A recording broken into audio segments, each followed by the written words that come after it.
So today's Moravian reading is Luke chapter 18, verse 18 to 30. It's the story of the rich young ruler.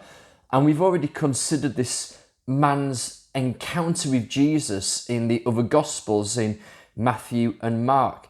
So it's an important story, and I might blend all the details together of the three accounts. Actually, I already have done that by calling him young, because Matthew and Mark call him young. So this rich young ruler is a man who seems to have it all: wealth, power and youth. The classic advertising combo. But he has come to the realization that something is missing. He lacks something. He lacks the assurance of eternal life. Now, the mathematician and philosopher Pascal, he said that there's a God-shaped hole in the heart of every person which cannot be filled or satisfied with created things, only with relationship with the Creator. And that's exactly what this man was experiencing, this God-shaped hole. Now he starts well. He approaches Jesus for a start. He sees something in Jesus that gives him the hope that maybe he could have the assurance of eternal life given to him. And Jesus, knowing everything about this man, Jesus lovingly tries to lead him to the right answer. He says to him, obey the commandments. Because Jesus knew that this man had tried to obey the commandments. He tried to be good. He tried to be holy, but that had not delivered. That had not given the man what he was looking for, that assurance of eternity.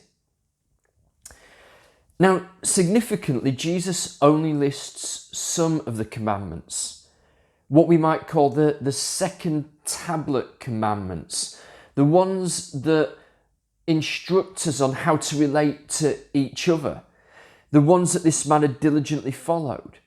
But what Jesus brings into the light through the absence of what he says is the first tablet of commandments. The first commandments, like have no idols and love the Lord your God with everything and keep the Sabbath.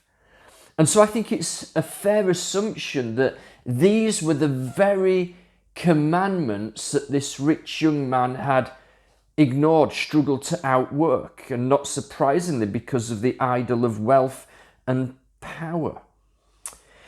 So I don't think Jesus is saying to each and every person, give everything you have to the poor. I don't think it's necessarily a command for all time, although that's exactly what the first followers of Jesus did. But rather, for each and every one of us, Jesus is going to put his finger on the idol, that thing that lures us away from singular devotion to Jesus.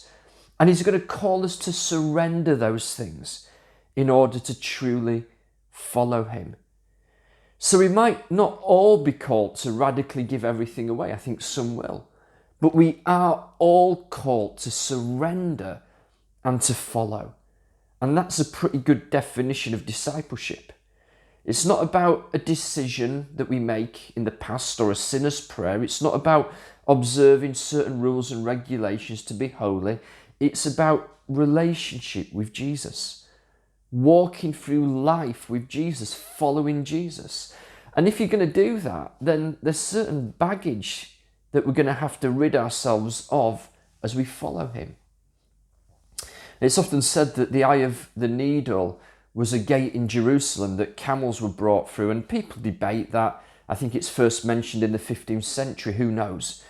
But the imagery works really well, and the imagery would have been very familiar to those first disciples. They would have known that if you want to get your camel under a low gate, under a low arch, then it's going to have to kneel down low, and you're going to have to remove the baggage.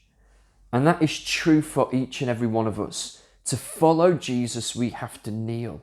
We have to humble ourselves. And we have to remove the stuff that we carry through life.